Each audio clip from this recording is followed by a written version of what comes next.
Je suis Nancy Laramé, directrice des partenariats chez Ivado. Le webinaire d'aujourd'hui a comme objectif de vous faire réaliser, si ce n'est déjà fait, qu'il existe des données à l'extérieur de votre organisation qui ne demandent qu'à être valorisées. Les données d'Environnement Canada en sont un bon exemple. Beaucoup d'organisations sont en effet influencées par la météo et pourtant, bien peu d'organisations ont le réflexe de solliciter l'aide d'Environnement Canada à cet égard. Environnement Canada est par ailleurs membre Ivado, donc si vous souhaitez les contacter pour potentiellement valoriser leurs données, juste envoyer un courriel à webinaire avec un s@ivado.ca. Notre conférencier d'aujourd'hui est Nicolas Saint-Gelais, directeur scientifique de Can4Cast et postdoc à l'Université de Montréal en écologie aquatique. Can4Cast est une jeune pousse montréalaise qui développe des outils permettant une gestion proactive de l'eau. Au cours de ce webinaire, vous en apprendrez plus sur les deux outils développés par Can4Cast, c'est-à-dire InfoBaignade et InfoBri. Durant la présentation, vous êtes invité à poser des questions via la fonctionnalité prévue à cet effet. Lorsque M. Saint-Gelais aura terminé sa présentation, il y aura une période de questions où est-ce que les questions posées seront ainsi adressées. Sans plus tarder, j'inviterai M. Nicolas Saint-Gelais à prendre place. Merci beaucoup.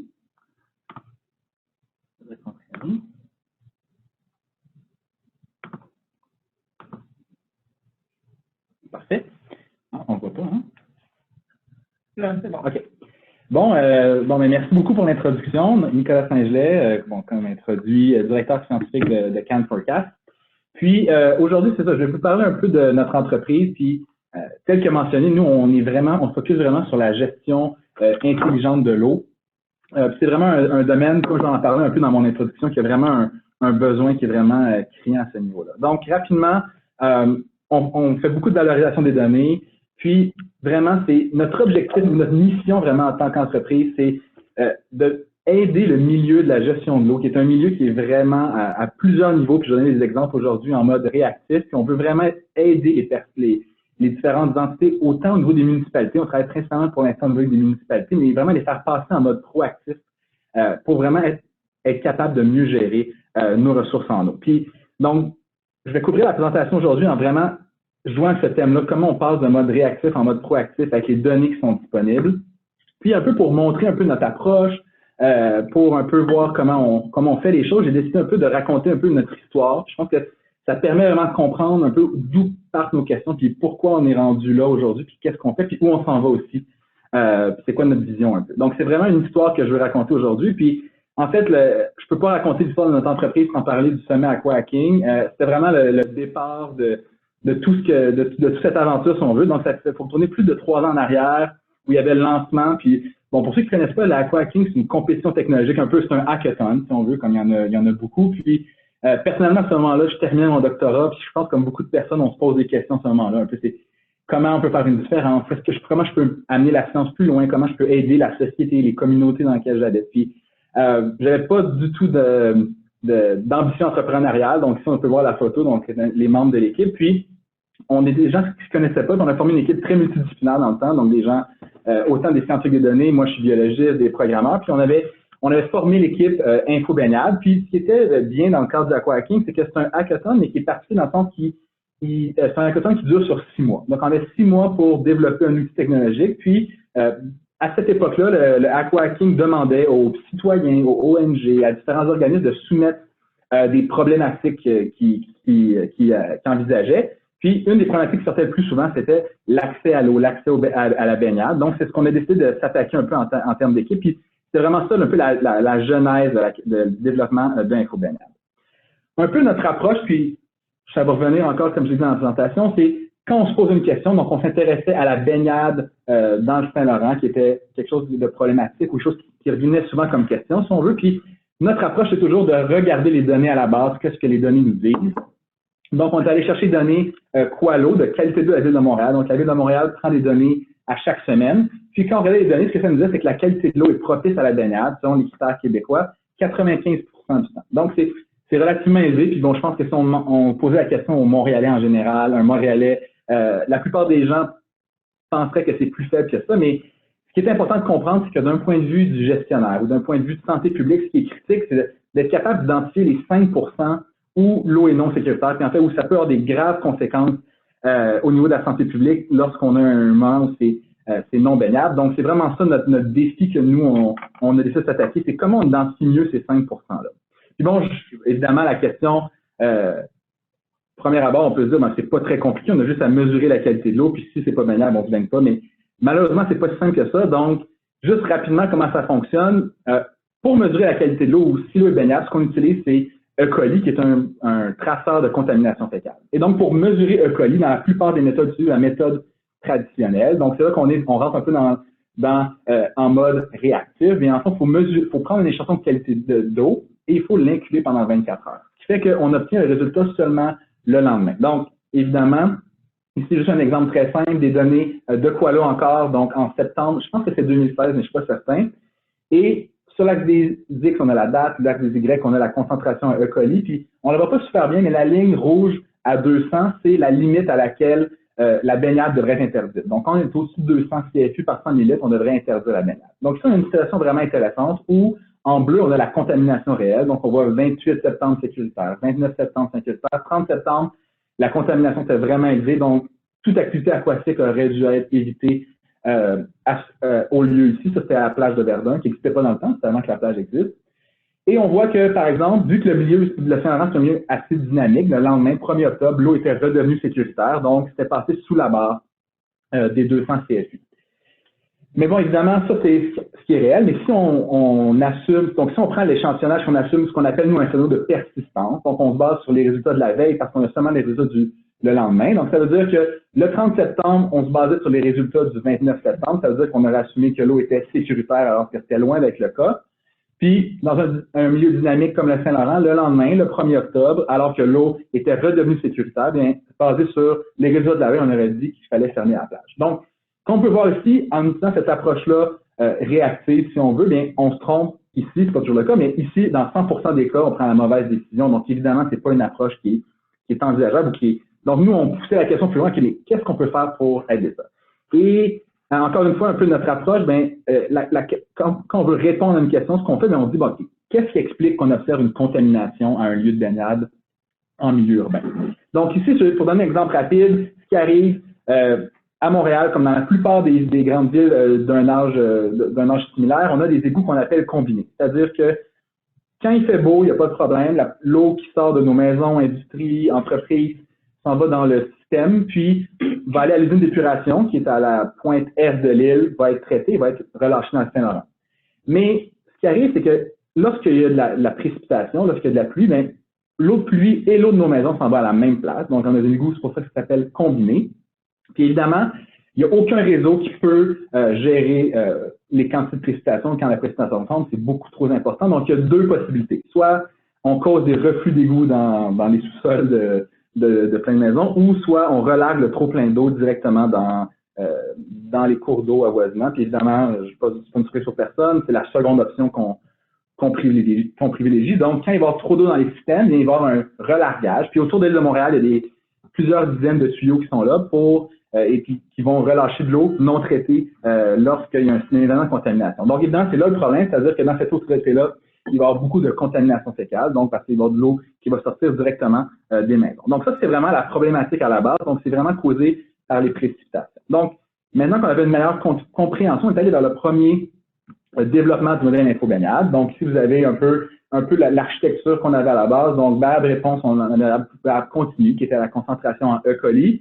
Puis, on a inclus au début la précipitation, qui était une variable, si on veut, ici, distale, donc quantité et intensité, parce que c'est important non seulement ce qui tombe, mais en combien de temps ça tombe. Puis à la Ville de Montréal, on a été chanceux. Eux, ils ont les données aussi en temps réel de la durée des débordements à chacun des ouvrages autour de l'île. Donc, ça aussi, c'est une donnée qu'on utilise. On est capable de savoir pendant combien de minutes il y a de l'eau non traitée qui a été relarguée dans le Saint-Laurent à différents points.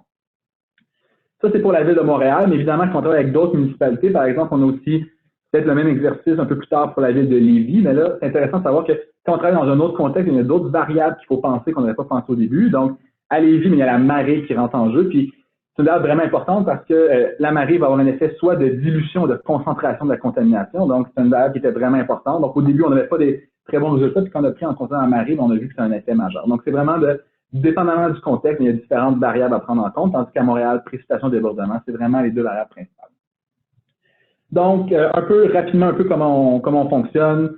On entraîne, souvent, on va entraîner le modèle avec plusieurs années, puis on va tester le modèle sur une année de test. Par exemple, si on l'avait testé sur une année, puis on voit, OK, on teste un peu dans l'optique, on dit, OK, si on avait fait une année, on avait utilisé le modèle pour prédire la qualité de l'eau, à quel point on aurait performé. Donc, c'est un peu l'idée de ça ici. Puis, je reviens un peu à la statistique que j'avais mis à la base, parce qu'un des défis qu'on avait ici, comme vous pouvez le voir, c'est que c'est des données qui sont non balancées. Donc, on a seulement 5% du temps où l'eau n'est pas baignable. Donc, il a fallu utiliser des techniques de rééchantillonnage pour un peu gérer ce challenge-là. Puis aussi, une autre des décisions intéressantes qui étaient à prendre, ça aussi, c'est un message qui est important pour moi, dans le sens que au début, quand on a développé InfoBaignade, bon, il y allait un peu avec ce qui était un peu à la mode, puis tout ça, fait qu'on utilisait un réseau de neurones artificiels quand on le développait, puis avec le temps, on a aussi testé des forêts aléatoires qui performaient aussi bien qu'un réseau de neurones artificiels pour InfoBaignade, parce que c'est sûr qu'on ne travaille pas, je n'ai pas présenté, mais on ne travaille pas avec des grandes quantités de données en environnement, évidemment. Puis c'est pas, d'un point de vue prédictif, c'est pas un défi, c'est important. Puis, en fait, pourquoi après ça, on s'est vraiment dirigé vers la forêt aléatoire? Puis la raison principale, c'est que nous, quand on travaille avec les municipalités, les utilisateurs de nos modèles, on s'est rendu compte que c'était beaucoup plus facile d'expliquer une forêt aléatoire. Expliquer c'est quoi un arbre décisionnel.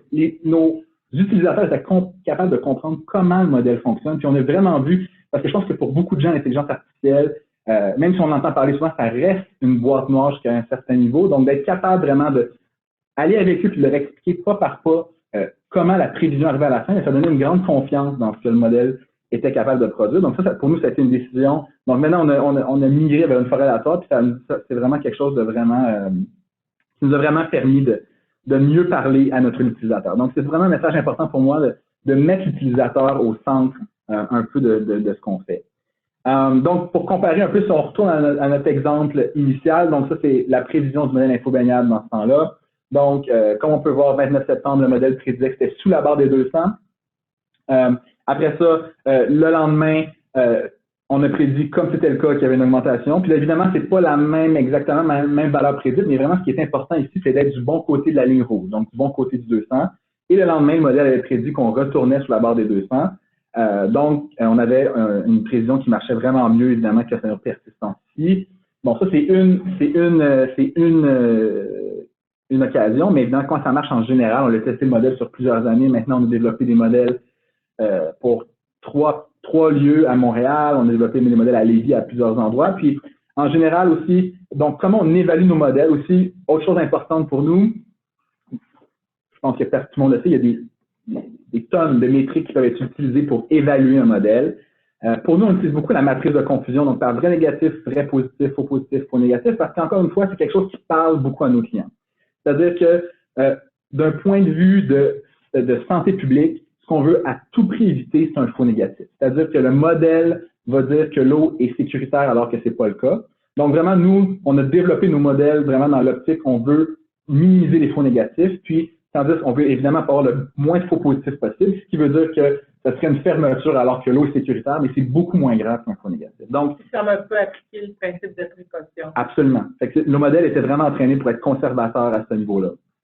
Et donc, comme on peut voir donc ici les résultats juste en général, là, je ne rentrerai pas dans les détails, mais comparé à la méthode avec personne, donc la méthode tracé-intuitive, on avait 8 fois moins de faux négatifs. En fait, le modèle fait en général très peu de faux négatifs. On est en train de travailler là-dessus. 2 fois moins de faux positifs, puis 4 fois plus de vrais positifs. Donc, on voit, encore une fois, c'est des améliorations qui sont importantes, mais c'est parce qu'on ne se compare pas à d'autres algorithmes d'intelligence artificielle. Nous, ce qu'on se compare, c'est à une méthode. Donc, on est vraiment, qu'on amène à un client, c'est de dire, ça, c'est la façon réactive de faire la chose. Puis les gains qu'on commence à tomber en proactif sont vraiment importants.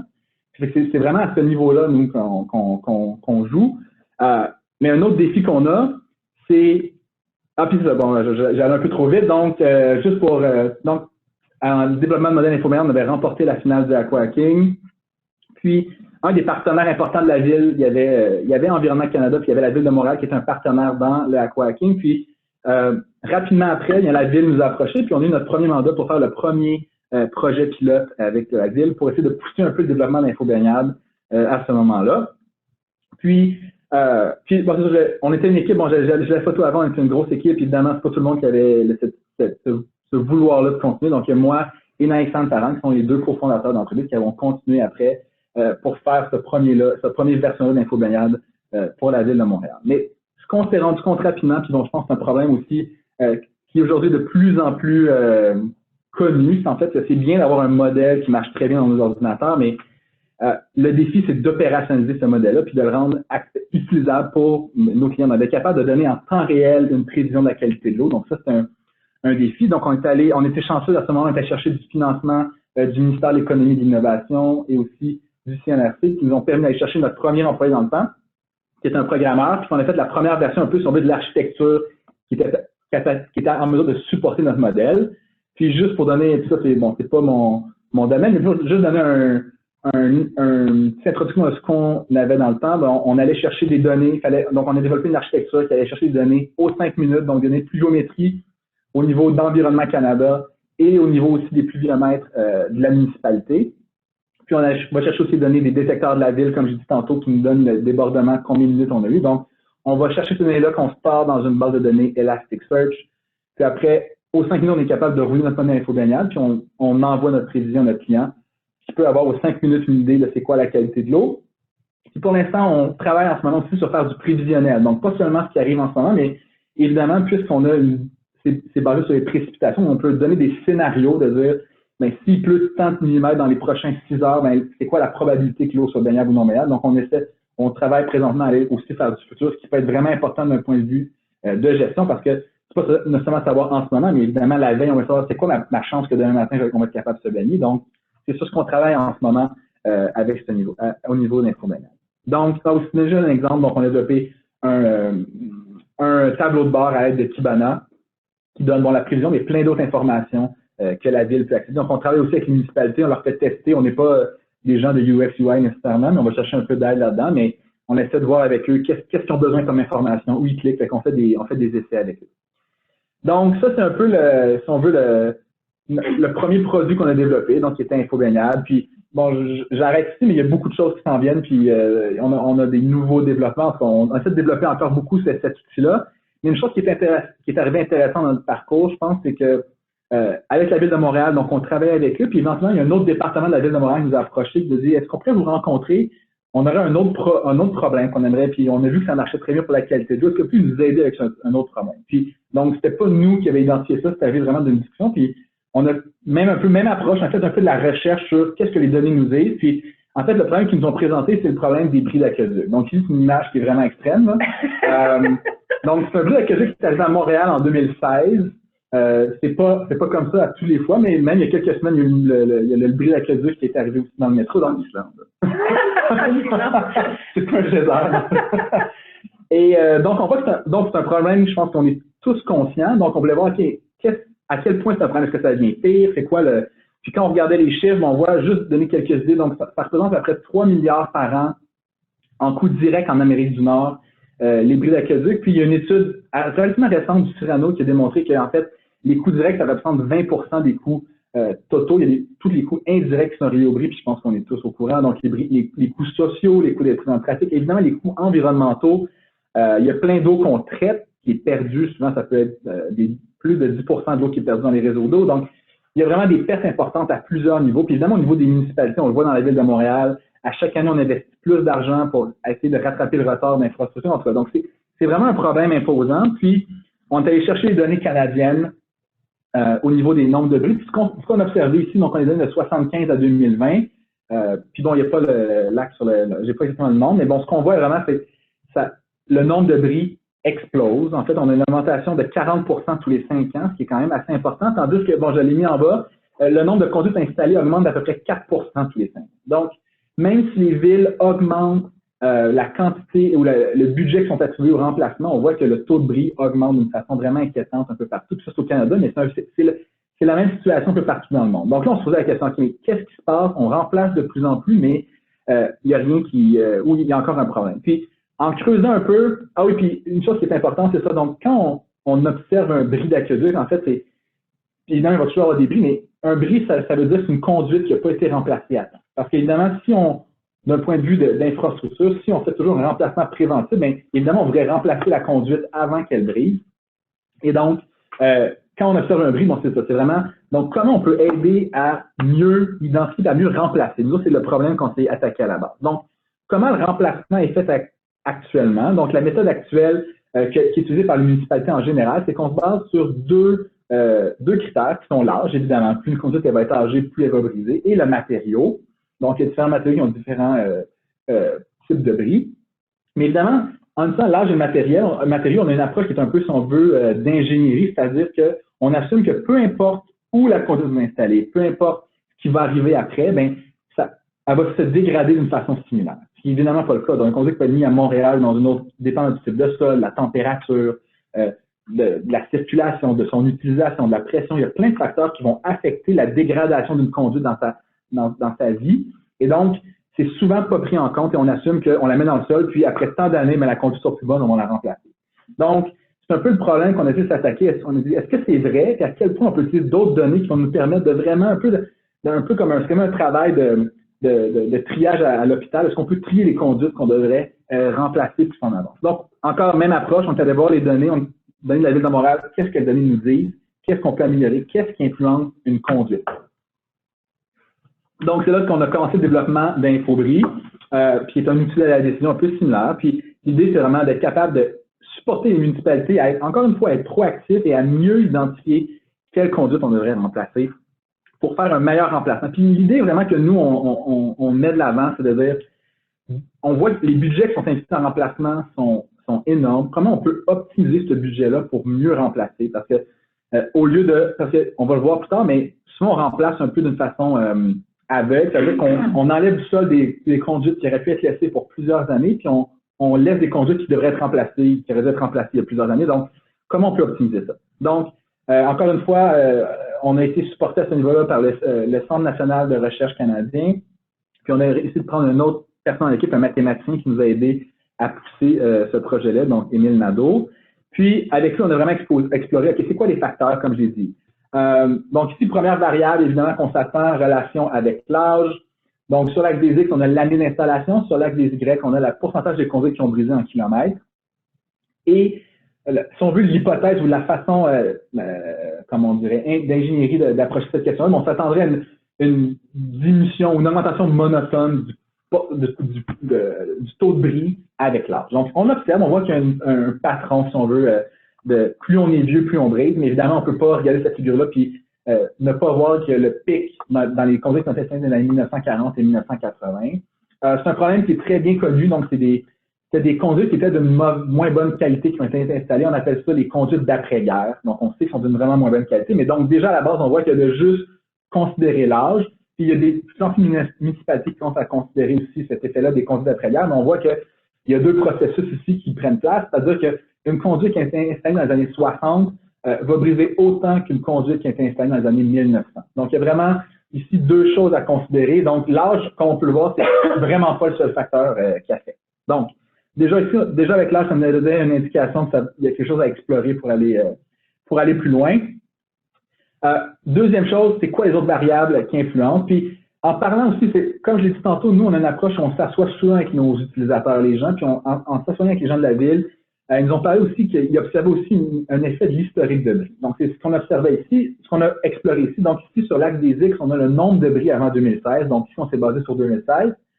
Puis, sur l'axe des Y, on a le pourcentage de bris en 2016. Donc, ça veut dire, c'est que dans la ville de Montréal, il y a plus de 100 000 segments d'aqueduc. Puis, de ceux qui n'avaient jamais brisé avant 2016, il y a 0,38 % qui ont brisé en 2000. Donc, si on veut, c'est un peu le background taux de bris, si on veut, dans la ville de Montréal. Et donc, s'il n'y avait aucune influence de l'historique de bris, on s'attendrait que peu importe qu'il était brisé une fois, deux fois, trois fois, bien, son taux de bris reste à 0,038 %. Bon, évidemment, ce n'est pas le cas. Donc, ce qu'on observe, c'est que les segments qui avaient déjà eu un bris dans le passé brisaient 5 fois plus que ceux qui n'avaient pas de bris. Donc, on voit vraiment un effet important de l'historique. Puis, cet effet-là augmente avec le nombre de bris. Ça semble se stabiliser autour de 5-6 bris, mais on n'a pas beaucoup de données dans ce coin-là, donc je ne serais pas tant confiant à ça. Mais bon, on voit que ça augmente en fait de 0 à 4. Ça double quasiment à chaque bris. Donc, l'historique de bris d'une conduite. Donc, quand une conduite commence à briser, elle va briser de plus en plus. Puis, je ne montre pas les données ici, mais c'est aussi important non seulement le nombre de bris, mais depuis quand a été le dernier bris. Si tu as brisé il y a 2 ans, mais ta chance de rebriser est beaucoup plus élevée. Donc, mais bon, c'est vraiment pour montrer que l'historique est aussi une variable qui est vraiment importante à prendre en considération. Le troisième variable qu'on explore, c'est la localisation. Donc ici, on a les différents quartiers de la ville de Montréal. Bon, les couleurs sont pas faciles à voir, mais ici, on explorait un peu l'effet d'arrondissement. Quand on contrôle pour toutes les autres variables, est-ce qu'il y a des arrondissements ou juste pour des raisons qu'on n'est pas capable de s'expliquer, il y a plus de bris? Donc ici, c'est représenté par les couleurs qui sont plus en jaune. Donc on voit, oui, il y a certains arrondissements qu'il y a plus de bris, d'autres qui en a moins, donc ils sont plus en bleu ou en mauve. Donc, il y a d'autres facteurs qui sont pas l'âge, qui sont pas l'historique de bris qui expliquent que ça brise à certains endroits. Donc, on s'est vraiment déplacé vers une approche spatiale, c'est-à-dire que essayer un peu d'explorer, OK, mais c'est quoi les variables? Parce que ce qui est beau d'une approche spatiale, ici, on l'a fait au niveau de l'arrondissement, mais à plus petite échelle, on l'observe aussi, c'est-à-dire que si une conduite est localisée dans un voisinage où il y a plus de bris, sa chance de briser est beaucoup plus élevée. C'est-à-dire que ça peut être plein de variables qui expliquent ça, qu'on n'est pas obligé de connaître. Ça peut être, je sais qu'il y a des endroits où c'est connu une mauvaise installation, par exemple. Donc, un entrepreneur qui a fait un moins bon travail, donc ça peut augmenter le taux de bris, ça peut être le sol. On explore présentement la pression, donc il y a des endroits où si la pression est plus forte ou plus variable. Mais bon, d'utiliser la localisation comme variable, ça nous permet de dire, OK, on ne sait pas pourquoi, mais il y a des voisinages, on a ça des taux de bris plus élevés, ça nous permet de donner une prédiction plus adéquate parce qu'on prend en considération non seulement la conduite en elle-même, mais tous les conduites qui sont autour de cette conduite-là. Donc ça, c'est une donnée importante qu'on a commencé à inclure dans notre modèle. Donc, un peu similaire comme je l'avais présenté avant. Les places en blanc, c'est parce que c'est pas dans la ville de Montréal? Oui, absolument. Okay. Donc, on avait seulement les données de la ville, fait qu'on voit, il y a Westmount, puis ouais, c'est ça, exactement. Très bonne question. Donc, le modèle ici, donc on avait ici une réponse, soit on observe un bris ou non. C'est valable, comme je l'ai dit, donc on avait l'âge du segment. Aussi, je ne l'ai pas mis ici, mais on a aussi, est-ce que c'est des conduites d'après-guerre ou non? L'historique, donc nombre de bris, comme j'ai dit, nombre d'années depuis le dernier bris de valeur importante, et la localisation, donc le taux de bris dans le voisinage. Donc, on entraîne un modèle avec ça, puis après ça, on le teste. Comme on a fait avec l'autre une année, on voit, OK, on lance le modèle info-bris, puis on voit quel bris on prédit dans ceux qui sont vraiment arrivés. C'est comme ça, on essaie vraiment de voir, OK, mais à quel point on est capable de prédire ce qui va vraiment arriver. Puis ça, c'est juste rentrer rapidement dans le modèle, montrer un peu les prédicteurs. Donc, c'est un peu complexe, mais je vais expliquer assez rapidement. Puis, donc, on voit ici les variables qui influencent positivement ou négativement le taux de bris. Puis ce que je vais montrer ici, c'est un peu mélangeant parce que la référence, c'est beaucoup de bris. Donc, mais bon, ce que ça veut dire, en fait, c'est que on voit que le nombre de bris précédents, c'est la variable qui influence le plus si une conduite va briser ou non. Puis on voit l'âge qui est en bas, qui est une variable beaucoup moins importante que l'historique. Donc, l'historique est une variable extrêmement importante à considérer. Puis le matériel aussi, on voit, donc certains matériaux brisent beaucoup plus que d'autres. Par exemple, ici, c'est référence à la fonte grise. On voit le PVC qui maintenant est de plus en plus installé, mais brise moins que le... Puis on voit aussi un effet de la pression. Donc, il y a certains... Ici, on voit que dans le PVC, il y a plus d'effet de la pression. Mais c'est juste pour montrer un peu qu'on... Ça, c'est quelque chose aussi, une information importante qu'on rapporte, de voir, OK, mais c'est quoi l'importance relative? Donc, ce qu'on disait avant, l'âge et le matériel, oui, c'est important, mais vraiment, de prendre l'historique, c'est super important. Est-ce que vous avez identifié les contracteurs qui étaient... Non, on n'est pas allé jusque-là. Non, ça peut être une vraie variable. Mais c'est une bonne question, mais c'est très difficile de reconstruire cette information-là. Fait en général, on ne sait pas c'est quoi la raison qui fait qu'il y a des taux de bris, mais je sais qu'il y a des endroits où c'est connu, où il y a ça peut être une mauvaise installation, ça peut être aussi le sol, parce que le sol joue très gros dans la corrosion de la conduite. Donc, si un certain type de sol, c'est connu, puis c'est pas juste le type de sol, des fois, ça peut être aussi quand on remblait la conduite, avec quoi elle était remblée. Donc, il y a plein de facteurs qui peuvent affecter. Mais on a vraiment utilisé la localisation seulement comme... Mais c'est une excellente question. D'après d'expliquer pourquoi dans un quartier, ça brise plus, ça, tu peux aller à la base puis agir. Donc, c'est ça. Puis, ils vont juste donner un exemple un peu ici. On a pris juste un quartier. C'est un peu le genre de choses qu'on sort pour l'instant. C'est-à-dire que ici, on voit des segments, puis on colore chaque segment. Donc, puis on les classe. On donne une probabilité, mais bon, on va les classer risque élevé, risque moyen, risque faible. Puis on voit que ça, c'est les bris qui sont arrivés en 2013 et 2018. Puis la plupart des bris observés arrivent sur des conduites que nous, on identifie comme risque élevé. Ça marche relativement bien. Puis, bon, je donne l'exemple tantôt, puis on a testé juste pour le plaisir, mais le bris est arrivé à la station de métro. C'était une conduite qu'on avait dans le modèle qui était, que le modèle disait que c'était une conduite qui était vraiment à risque qu'il fallait remplacer. Donc, ça fait quand même un travail. Donc, ça matche assez bien avec les données qu'on observe. Donc, juste donner un exemple encore. Les conduites que nous, on classifie comme risque élevé, ça représente 10% des conduites, puis c'est là qu'on observe 69% des bris. Tandis que nous, les conduites qu'on a, qu'on donne… Donc, le métro était dans cette catégorie-là. Oui, il était dans le risque élevé. Ouais. OK.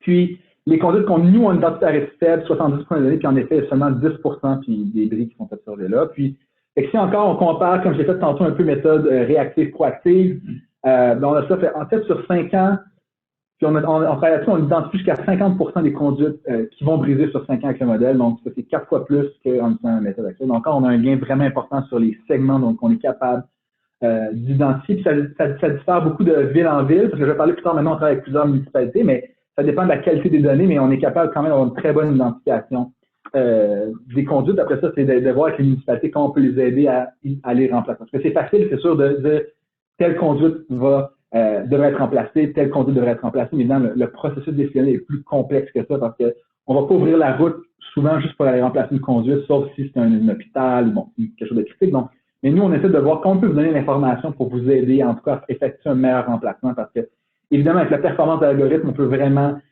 pour un but, optimiser mieux le budget. Est-ce que l'augmentation de la densité de la population dans un quartier donné est un paramètre qui est… On ne l'a pas encore exploré, mais… Parce que les dimensions des conduites aussi… Il y a un effet de dimension. Oui, absolument. C'est prévu pour une certaine augmentation, mais il y a des quartiers qui ont peut-être la densité de la population peut augmenter plus rapidement qu'anticipé. C'est une excellente question. Ça, on n'a jamais exploré ça, mais on s'en est fait parler quelques fois. Puis aussi, un autre effet de la densité, c'est que s'il y a plus de personnes dans un quartier, bien, on le voit le matin quand tout le monde prend sa douche, là, les variations de pression sont énormes dans un quartier où il y a beaucoup de monde. Tandis qu'un quartier industriel, bien, ce ne sera pas au même moment dans la journée. Fait qu'en effet, beaucoup de monde, ça peut avoir un effet. Puis c'est intéressant parce que souvent, les endroits où il y a le plus de personnes dans les villes, surtout les vieilles villes comme Montréal, sont plus basses parce que ça va être plus proche de l'eau parce que c'est des plus vieux quartiers. Donc, plus bas veut dire plus de pression, plus de monde veut dire plus de variation de pression. Donc, c'est quelque chose qu'on est en train d'explorer, mais en effet, on ne l'a pas encore fait, mais on se demande la question, est-ce que juste d'utiliser les données de recensement dans un quartier, de voir c'est quoi la densité de population pourrait être une variable qui serait, ça pourrait aider à avoir une meilleure précision, ça peut être le trafic aussi, donc il y a plein de choses qui viennent avec ça, fait qu'en effet, c'est un excellent point. On n'est pas encore là, mais c'est définitivement sur notre liste de choses qu'on veut ajouter. Donc, vraiment, nos défis, comme je l'ai dit, bon, plusieurs choses, comme j'ai mentionné un peu, l'outil se comporte, comment l'outil se comporte dans différentes municipalités, différentes tailles, climat, type de sol, des différents types d'installations. C'est quoi l'effet de la pression? J'en ai parlé, c'est quelque chose qui était vraiment important pour nous. Puis aussi, j'ai une composante stochastique qu'on n'est pas encore arrivé là, mais bon, parce qu'on sait que nous, on est capable d'identifier les conduites vulnérables, mais ce qui fait qu'une conduite va briser souvent, c'est s'il y a des réparations dans le quartier, s'il y a un incendie. Donc, s'il y a un incendie, puis là, on va causer des grosses variations de pression, ça va causer souvent des bris. Donc, quand il y a un gros incendie, souvent des bris qui vont être observés dans le quartier. Donc, il y a des événements que nous, on ne peut pas prédire, mais donc, il y a ces deux composantes-là. Donc, on est capable de dire ceux qui sont vulnérables, mais il y a toujours une composante qu'on ne pourra pas prédire parce que c'est quelque chose qu'on peut pas, qui va arriver. Et donc, pour pousser un peu cette question de pression de la pression, puis ça, c'est vraiment où on s'en va aujourd'hui pour terminer, bien, c'est-à-dire, on a décidé de démarrer un projet de recherche pour aller chercher d'autres municipalités puis voir le contexte. Puis, bon, quand j'ai parlé un peu, l'aspect spatial était central pour nous à ce moment-là, donc on a aussi incorporé dans l'équipe quelqu'un qui est spécialiste de GIS, du SIG, on a des systèmes d'information géographique parce que les données spatiales sont centrales à notre approche. On a engagé aussi d'autres scientifiques des données.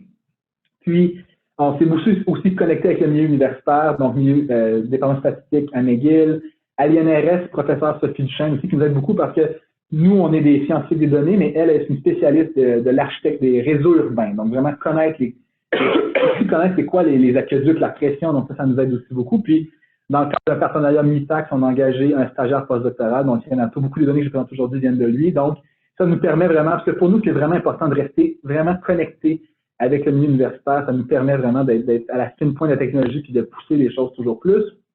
Puis, au niveau on a essayé beaucoup de différents algorithmes au niveau, donc on a essayé des réseaux de convolution par graphe qu'on a développés avec le MILA. Puis on garde aussi beaucoup les statistiques. Donc nous, on mélange aussi beaucoup de statistiques et approche d'apprentissage machine, si on veut. Donc on fait aussi du Bayésien avec l'Université McGill, puis on regarde comment l'élicitation, c'est-à-dire comment on peut utiliser les inputs des gens dans les municipalités pour améliorer nos modèles. Donc, puis le Bayésien qui donne des intervalles de confiance. Donc, ça, c'est vraiment central. Donc, on garde toujours les deux dans notre boîte à outils parce que pour régler un problème, c'est quand même important.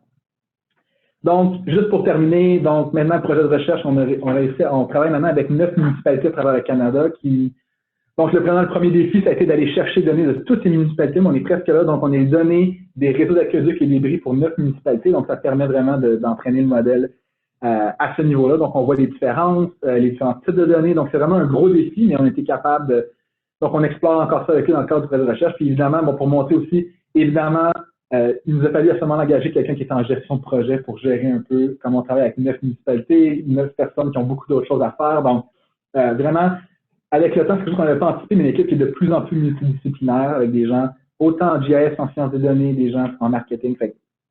C'est un peu vers quoi on s'en va. Puis bon, je donnais un peu vraiment une vision d'ensemble de où on est, donc Infobris, Infobaignade, c'est des choses qu'on pousse définitivement. Il y a d'autres municipalités qu'on va rentrer bientôt dans les projets. Évidemment, le futur, un peu, ça c'est un peu notre histoire, mais notre futur, c'est on ne sait pas encore vers où on s'en va, c'est-à-dire qu'on va pousser ces deux outils-là, mais nous, on développe une approche, on développe une architecture, puis l'idée, c'est d'avoir d'autres outils qui vont arriver aussi là-dessus. Fait qu'on est encore à la recherche, on discute toujours avec des gens pour essayer de voir c'est quoi les besoins en gestion d'eau, parce que les besoins sont criants, mais c'est où qu'on peut aller pour développer des choses qui vont aider à ce niveau-là. Donc, c'est vraiment vers là qu'on s'en va, puis on ne sait pas nécessairement c'est quoi le futur pour nous. Donc, juste pour vraiment, ça c'est vraiment la dernière slide que je veux présenter. Deux choses vraiment importantes, puis ici, je parle des villes, mais ça peut être les différents niveaux de paliers de gouvernement ou différentes organisations, mais deux choses qu'on s'est vraiment rendu compte, c'est évidemment, dans l'environnement, il n'y a pas tant encore de projets qui se font en intelligence artificielle, mais les villes, c'est vraiment des mines d'or de données avec des gens passionnés, ça je peux vous le garantir, qui n'ont souvent pas les ressources à l'interne pour effectuer cette transition-là. Puis il y a vraiment une niche qui est allée chercher comment on peut les aider, ces gens-là qui veulent bien faire à aller prendre des décisions plus proactives. Puis aussi une chose que j'essaie de mettre dans ma présentation, c'est que c'est vraiment important de toujours garder en tête l'utilisateur. Donc, lui, qui va vraiment utiliser l'outil, doit être, je pense, au cœur de la développement de l'outil à décision comme ça. Puis, quelles données on va chercher, comment on les valorise, c'est quoi l'outil, parce que c'est tellement facile de développer un outil qui, à la fin, ne sera pas vraiment utilisé, mais parce qu'il faut vraiment comprendre c'est quoi le problématique, comment on peut aider cette personne-là. Donc, ça, je pense, pour moi, c'est deux points vraiment importants qui guident beaucoup comment on développe de notre côté, puis je pense que c'est deux points à garder en tête. Donc, sur ce, bon, merci beaucoup à tous nos partenaires. Bon, ça, c'est notre site web. Si vous avez des questions, ça me fait plaisir de répondre. Vous pouvez aussi m'écrire sans problème ou écrire notre équipe. Puis, merci beaucoup pour votre attention. Si vous avez des questions, ça me fait plaisir de répondre. Merci. Merci beaucoup, Nicolas. Donc, là, ça va être la période de questions. Je voulais juste peut-être introduire les gens qui sont dans la salle avec nous. On a Charlie Mainville, conseillère au partenariat, et Yvan Corriveau, gestionnaire de programme ici chez Ivado. Moi, j'ai une question pour commencer. Est-ce que vous êtes déjà attaqué ou pensez-vous vous attaquer au problème des algues bleu-vert? C'est une excellente question. En effet, pas directement, mais c'est un problème qui est quand même relativement similaire à la problématique qu'on s'est attaqué à la qualité de l'eau. Puis, ça tombe bien parce qu'à l'Université de Montréal, je ne sais pas si vous connaissez, mais il y a aussi un gros projet qui s'appelle Attrape. Puis, les autres Attrape sont en train de développer des modèles de prédiction aussi pour les algues bleu-vert, comme un problème au Canada et partout dans le monde. Donc, on a quelques rencontres avec les gens d'Attrape, puis avec aussi d'autres entreprises, des rencontres qui ont été aussi facilitées justement par Ivado. Donc, c'est quelque chose qu'on approche. C'est un défi qui est vraiment important parce que parce que la grande question aussi des algues bleu-vert, c'est pas seulement la concentration, mais est-ce qu'on est des algues toxiques ou non, qui est vraiment la problématique. Puis, je pense qu'Attrape a fait un très bon travail aussi d'identifier c'est quoi les facteurs qui font qu'on aura un bloom. C'est pas aussi évident à prédire que la contamination. Là, c'est dire on a une précipitation, ça va dans le clair, c'est une contamination. Mais c'est définitivement quelque chose qu'on explore en ce moment. Mais bon, je pense que c'est des défis importants. C'est qu'on attend de voir avec Attrape. Je pense qu'Attrape, il reste 1 an avant de terminer. Ils sont encore au développement de leur modèle. Puis, nous en approcher parce qu'évidemment, nous, on développe un peu de l'architecture derrière qui pourrait permettre de faciliter ça. Mais bon, on travaille ça activement, mais je pense que ça va s'en venir définitivement autant des algues bleu-vert qui est une problématique qui va être avec le réchauffement climatique qui va être de plus en plus fréquent. Puis, dans les grands lacs, c'est vraiment... On est moins affecté ici pour l'instant, mais dans les grands lacs, il y a certaines municipalités, juste pour l'eau potable, c'est un grand défi. Fait que, oui, c'est quelque chose qui est sur notre radar. Fait que c'est peut-être la prochaine fois qui s'en vient, mais c'est ça. On y va tranquillement. OK, parfait. Peut-être une question d'ordre un peu général, mais On s'entend qu'il y a un buzz présentement sur tout ce qui est intelligence artificielle, tout ça. Ouais. Puis des fois, la vision à 30 000 pieds ou 5 pieds, je dirais, c'est on dit on a plein de données, on envoie ça dans le machine learning, puis il nous sort une solution qu'on prévoit, puis la job est finie. Clairement, dans ce que vous avez fait, il y a une composante d'intelligence artificielle traditionnelle, machine learning, de ce que je comprends. Il y a beaucoup d'analyse de données, de statistiques, de compréhension de tout ça. Puis donc, votre coffre à outils a deux sections. Là. Absolument. C'est quoi l'apport relatif des deux sections? Puis comment vous voyez l'interaction, la synergie entre ces deux approches-là? Ouais. C'est complète, là, mais... C'est vraiment une bonne question. Puis, je veux dire que moi, à la base, quand je suis parti, en tout cas, au niveau de l'environnement, je suis très sceptique des approches où on dit on va mettre toutes les données puis on va avoir une réponse. C'est un peu comme ça qu'il a notre développement, c'est-à-dire moi je crois beaucoup au développement d'outils précis qui répondent à des questions précises pour un problème donné. Puis dans ce sens-là, dans cette optique-là de dire bon là on s'attaque aux problématiques de la qualité de l'eau. Après ça, on peut voir qu'est-ce qu'on peut faire avec ça, mais dans cette optique-là, après ça, on peut ouvrir à d'autres choses comme les algues bleues vertes, mais je pense qu'il faut une question précise. Fait que dans cette optique-là, la composante exploration des données, comprendre c'est quoi les facteurs qui influencent, comprendre quelle est centrale. Fait que c'est aussi important pour nous, puis surtout dans notre contexte, comme je l'ai présenté, c'est aussi important que le choix d'un bon algorithme ou l'optimisation ou savoir c'est quoi, quel algorithme on choisit. Donc l'exploration, savoir c'est quoi les paramètres, puis comme je le disais, s'asseoir avec les gens, puis voir la plupart des paramètres qu'on a inclus à date, c'est de s'asseoir avec les utilisateurs puis nous dire OK, mais selon vous, c'est quoi qu'est-ce qui cause le problème? Puis ils disent, mais nous, on sait que les débordements, c'est sûr que c'est ça. Au niveau des bris aqueducs, comme je l'ai dit, l'historique, on voit que les conduits qui ont déjà brisé brisent plus. Donc, l'exploration, la phase d'exploration des données avec l'utilisateur est importante. Puis après ça, on est capable de rentrer de notre côté, faire le travail de développement du modèle. Puis, on essaie différents modèles, mais comme je l'ai dit, vu qu'on souvent on se compare pas à d'autres modèles, la plupart du temps, on se compare à une autre approche. Donc, pour nous, de gagner souvent, où on est en ce moment, de gagner 1 ou 2 c'est pas ça qui est critique. C'est d'avoir un modèle de prédiction, puis après ça, l'autre phase qui vient après, comme je l'ai mentionné, c'est opérationnaliser ce modèle-là. Ça, le travail est aussi important, sinon plus que le développement de modèle. Donc, quand on est capable d'envoyer cette information au client, d'aller chercher l'information, puis parce qu'évidemment, c'est facile, comme je dis, d'un modèle qui va être perdu, qui ne sera jamais utilisé, mais comment on fait pour qu'il soit utilisé? C'est ça, parce que sinon, moi, dans le travail, c'est ça qui nous motive. C'est-à-dire, moi, je veux que le gestionnaire ait la meilleure information, puis ça l'aide à prendre une meilleure décision. Évidemment, le développement d'intelligence artificielle, ça nous permet d'aller plus loin, mais c'est une petite composante. Ou c'est une composante, il y a d'autres composantes qui sont aussi importantes dans ce concept. Donc là, pour l'instant, les travaux sont vraiment priorisés en fonction de la sévérité du risque, à votre connaissance, ça? Pour les bris d'aqueduc? Oui. Ben c'est ça. C'est basé sur l'âge, puis comme j'ai dit, c'est très complexe comme scénario, parce que ça dépend s'il faut s'ils font la rue, maintenant, ils vont se poser la question, est-ce que je vais aller changer mon égo? Mais oui, c'est basé sur, en fait, en général, c'est basé sur l'âge et le matériel. Donc, il y a comme une table qui dit une conduite en PVC de sa probabilité de briser, c'est X. Donc, en se basant là-dessus, ils vont prendre la décision. Si c'est un hôpital, ben, aussitôt que la probabilité va être à un certain niveau, ils vont dire, OK, là, il faut aller le remplacer parce qu'on ne peut pas perdre. Ouais. Mais c'est en basant sur ça, ils ont des tables, puis ils disent, OK, ça, c'est mon risque, mais ils ne prennent pas beaucoup en considération l'historique ou d'autres facteurs. Fait qu'on essaie de voir comment on peut améliorer cette table-là, puis leur dire, OK, de donner une information plus précise sur ce qui va briser ou pas. C'est vraiment ça, de donner les meilleures cartes de ce qui est à risque. Puis aussi, comme j'ai mentionné, de leur dire, comme j'ai dit, quand il y a des travaux qui se font sur le réseau, c'est vraiment où il y a beaucoup de bris. La raison principale, c'est que les valves vont être fermées trop vite, ça va créer des effets de bélier. Est-ce qu'on travaille avec ce que serait pertinent pour vous de dire, ça, c'est un endroit où il y a beaucoup de conduites vulnérables. Il faut être vraiment prudent quand on fait des travaux aussi. Fait qu'on essaie de quelle information les aiderait le plus.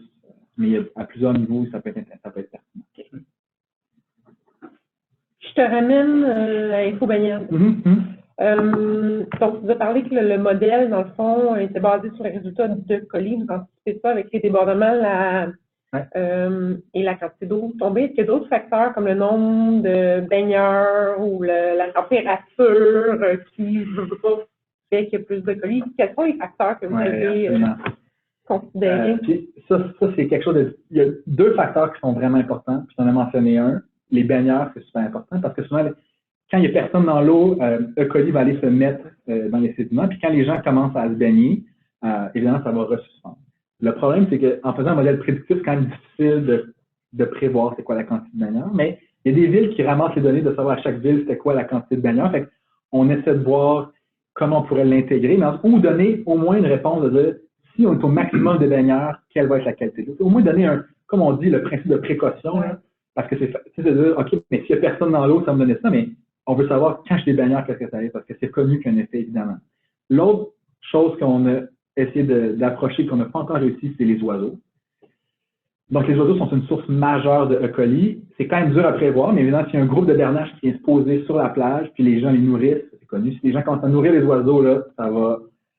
Mais c'est très difficile à prévoir parce que c'est très localisé comme problème. Évidemment, les gens qui prennent en note, on a vu, puis je ne sais pas si vous connaissez, mais les gens qui vont voir les oiseaux, c'est des gens qui sont assez passionnés. Fait qu'il y a un site qui s'appelle eBird où les gens rapportent les. Puis on a essayé de voir est-ce qu'on peut utiliser les données d'eBird pour prévoir à tel moment est-ce qu'il va y avoir des oiseaux, puis on n'a pas encore réussi à approcher cette question-là, parce que les oiseaux, certaines places, nous, les places qu'on regarde comme à Verdun, c'est pas tant un problème, mais je sais, par exemple, à la plage de Québec, c'était un défi qu'ils ont eu, si je me rappelle bien, où fait que les oiseaux et les baigneurs, c'est deux choses, mais on n'est pas encore, c'est difficile de dire comment on peut le mettre dans un modèle prédictif. Encore une fois, est-ce que ça pourrait être de donner au moins un intervalle de confiance de si des oiseaux viennent là, en tout cas, mais les oiseaux, c'est définitivement pis ça. Si les gens les nourrissent, c'est encore pire. Fait que oui, mais c'est une excellente question, mais on n'est pas encore là, mais on y pense souvent, mais on l'a pas réglé. J'ai une autre question qui est peut-être en deux volets, là, oui. comme c'est relative à la mise à l'échelle, au déploiement, tout ça. Ouais.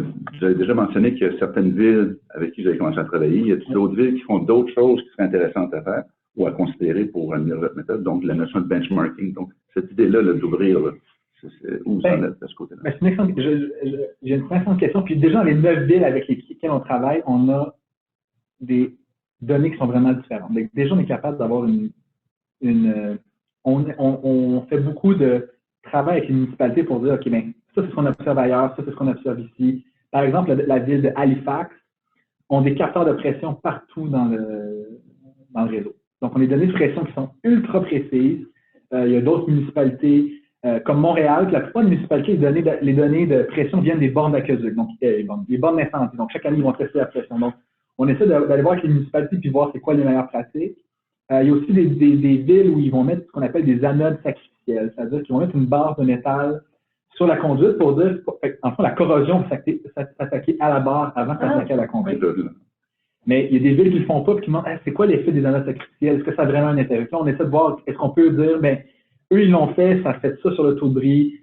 On essaie, encore une fois, on s'assoit avec eux, voir c'est quoi vos questions, c'est quoi vos problèmes. Et en effet, on regarde les différentes pratiques au niveau, de la gestion des données. Puis, parce qu'il y a des villes où on voit vraiment des réponses différentes, dépendamment de. Puis aussi, il y a des villes où le sol est super différent. Fait qu'on essaie de comparer. Puis, justement, dans la phase, on a les 9 municipalités, puis on essaie de voir est-ce qu'on a une inclus d'autres. Il y a d'autres villes qui nous approchent. C'est-à-dire que, pour l'instant, pour avoir des données suffisantes, nous, on vise des données de plus de 50 000 habitants.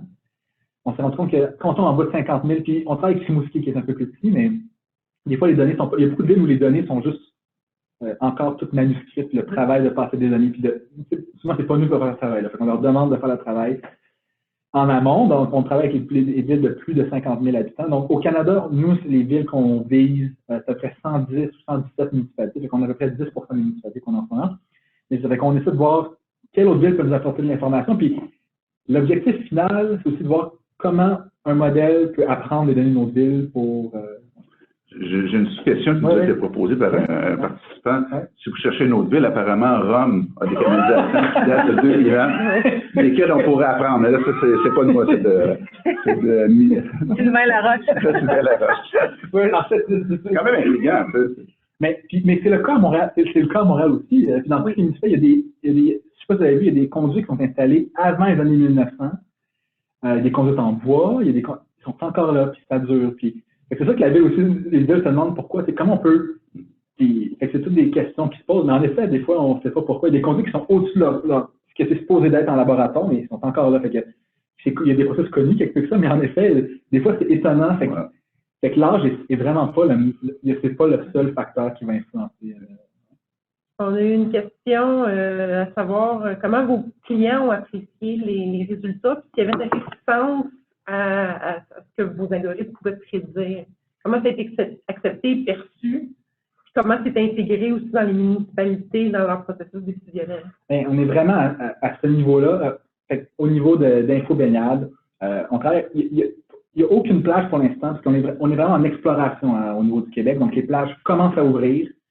Donc, on travaille avec les municipalités, voir. Puis, sur les municipalités, les municipalités sont très satisfaites des prévisions du modèle. Mais il y a toujours une inquiétude de dire, ça reste un modèle. Pour ça, j'ai dit, c'est tellement important de leur montrer l'algorithme, puis voir comment leur montrer sur plusieurs années, comme à Montréal, à la plage de Verdun, ça fait 3 ans ou 2 ans qu'on le montre. À chaque année, les prévisions sont excellentes. Fait, il y a comme un travail d'éducation, mais la réception est vraiment bonne. Mais aussi, au niveau de la baignade, il y a le ministère aussi qui gère ça. Donc voir avec le ministère aussi, c'est qu'est-ce qu'ils vont permettre, parce que c'est sûr que c'est un enjeu de santé publique. Au niveau des bris, comme j'ai dit, le contexte de remplacement est complexe, parce que c'est qu'est-ce qui prend la décision. Fait qu'on voit comment on peut vous donner l'information. Donc, on est capable de leur donner une probabilité de bris par segment, mais comment on peut vous synthétiser? Fait qu'on travaille beaucoup avec eux encore pour voir qu'est-ce que vous avez besoin. Une carte. C'est pour ça que quand on est en projet pilote, en projet de recherche, voir, on a des bons modèles, mais on voit avec eux comment on peut les mettre. Mais la réponse, on ne l'a pas encore. Au niveau des fourrières, c'est plus évident. Là, on a l'interface qui permet de voir, mais au niveau des bris, on est capable de faire une carte, mais comment rentrer vraiment dans le processus décisionnel de remplacement? On n'est pas encore à travailler ça avec les 9 municipalités, puis voir un peu. Comment se vit dans les municipalités, puis des personnes de terrain qui veulent avoir une expérience terrain, puis leur arriver avec l'idée de dire, ben moi, mon modèle mathématique, est-ce que, je ne sais pas si vous vous rendez jusqu'à ce niveau-là dans la clientèle chez les municipalités, les cols bleus souvent qui vont faire les travaux? Ou... Ben, on ne se rend pas souvent là, mais je dirais que à ce niveau-là, il n'y a pas une richesse à aller tirer. Ben, on est oui, absolument. Oui, absolument. Il y a des observations qui sont faites par les cols bleus sur les conduites quand ils vont souvent juste pour ces raisons. Est-ce que... Ben absolument. Puis, on ne parle pas de transgénéral, mais on parle définitivement aux ingénieurs qui gèrent ces équipes-là. Puis, au début, c'est sûr, mais la réponse souvent est intéressante parce que, comme je l'ai dit, souvent, ils vont nous arriver avec des feelings. On va dire, moi, là, il me semble que j'observe ça. Puis, nous, ce qu'on fait, puis ça, la réponse est toujours vraiment bonne, et on prend les données, puis on teste ce qu'ils nous disent, qu'on leur montre en effet, ou c'est quoi la force, c'est quoi comme, c'est comme ils disaient, on connaît l'effet de l'âge des conduites d'après-guerre. On a sorti un graphique pour leur dire, ça c'est l'impact des conduites d'après-guerre. Ah oui, on le connaît, mais là, c'est quoi l'impact relatif? Puis on leur montre, l'historique de bris, c'est dit, on le sait qu'il brise plus, mais c'est quoi l'impact? On va dire, ça brise 5 fois plus que un bris. Fait on travaille très fort à aller voir c'est quoi leur feeling de terrain, puis les années, puis à chaque fois, la réponse est vraiment bonne. Mais bon, c'est sûr que c'est un travail, c'est pour ça que je dis, c'est central de s'asseoir avec ces gens-là, d'aller voir, mais puis on a déjà pensé d'aller voir sur les gens de terrain, d'aller voir dans une rue qui remplace, d'aller leur poser des questions. On l'a malheureusement jamais encore fait parce que le temps est limité, mais c'est vraiment quelque chose qui nous intéresse, tu vois, c'est ces gens-là, ils connaissent ce qui se passe. C'est facile de faire parler de données, mais quand les gens, ils savent. Fait que oui, en effet, on le fait beaucoup, puis à date, la réponse est vraiment bonne, parce qu'on leur montre en termes de graphiques simplifiés, les feelings qu'il y avait, ça permet de... Fait que oui. Mais en effet, fait que les gens, en général, la réponse au modèle est très bonne parce que ça leur aide à... Ils voient que ça marche. Est-ce qu'ils vous ont approché pour les conduites avec du plomb? Ben, on s'est fait poser la question. Puis, en fait, il y a un modèle qui existe aux États-Unis qui a été utilisé, qui marche excessivement bien pour les conduites au plomb, qui pourrait être appliqué aussi au Québec. On a déjà parlé à certaines personnes, mais la Ville de Montréal ne nous a pas parlé directement aux municipalités. Mais c'est définitivement faisable. Puis le modèle existe. Même, ça serait applicable à la Ville de Montréal. Il y a certains facteurs. C'est quand même relativement facile de prévoir si une entrée au plomb. Donc, en effet, le modèle existe, puis ça serait définitivement faisable. Puis pas tellement compliqué à développer ou à appliquer parce que ça a déjà été fait à Flint. Il me semble que Flynn l'a essayé, ou là, le premier majeur, mais il y a beaucoup d'autres villes aux États-Unis où ils ont, après ça, est-ce que c'est Syracuse, je ne suis pas sûr, mais il y a des villes aux États-Unis où le modèle a déjà été développé et a été testé. Peut-être une petite question rapide pour terminer. C'est quoi les facteurs clés de succès de Can4Cast? Tu en as déjà mentionné plusieurs. Puis ça va ressembler à quoi l'avenir de Can4Cast? C'est une excellente question. Puis, nous, les deux cofondateurs, je pense que moi et Naïsan, on est deux scientifiques à la base. Donc, Naïsan, je ne l'ai pas mentionné, mais Naïsan travaillait en Environnement Canada avant. Donc, elle, c'est une programmeur. Donc, puis moi, je suis un biologiste. Puis, à la base, on est des gens qui sont très prudents. Donc, nous, on a fait un développement qui est vraiment... souvent, on peut se comparer à des entreprises qui sont dans le domaine de la tech. Nous, on est un peu entre les deux. On gère de la gestion de l'eau qui est un vieux domaine, mais on amène un peu de tech là-dedans. pense qu'on est des gens, un de notre succès, c'est qu'on bâtit des bases vraiment solides. On a commencé à travailler avec une municipalité, on a cherché une autre. Puis à date, c'est ça, je pense, un signe qui est vraiment, avec toutes les municipalités avec qui on a travaillé, on n'a jamais perdu une municipalité qui a décidé de travailler avec nous. Fait que les gens veulent plus travailler avec nous. Fait on bâtit lentement mais sûrement. On engage des gens tranquillement, on va chercher des projets à droite, à gauche, on fait des projets de recherche.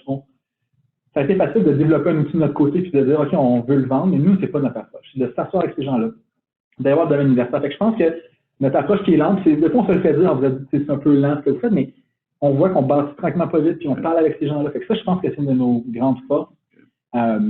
Puis définitivement, je vois que pour nos deux modèles, on a beaucoup d'espoir de répansion au niveau canadien, américain. Il y a d'autres personnes, on n'est pas les seuls à penser à ce genre, surtout au niveau des bris, mais je pense qu'on a une approche qui est vraiment, très bonne, où on s'assoit avec les gens, puis je pense qu'on va arriver avec quelque chose. Fait que je pense que plus c'est des outils, puis avoir d'autres outils au niveau des algues, peut-être le plomb. Donc, je pense que nous, on se voit vraiment comme des développeurs d'outils, fait qu'il va y avoir quelque chose d'autre après qu'on veut pousser. C'est ça qui nous intéresse, c'est ça qui répond à des questions, c'est ça qui nous motive à nous lever le matin, définitivement. Super. Donc, merci beaucoup encore pour cette super présentation. Je pense qu'on a vraiment apprécié que vous passiez du temps avec nous pour nous parler de vos différentes initiatives. Je voudrais juste mentionner que le prochain webinaire mettra en vedette M. Alexandre Leboutillier du Magia, qui lèvera le voile sur comment l'intelligence artificielle peut être employée au service de la médecine personnalisée afin de mener des découvertes de solutions cliniques et créer des percées médicales. Donc, encore une fois, je veux remercier M. Nicolas Saint-Gelais pour le temps.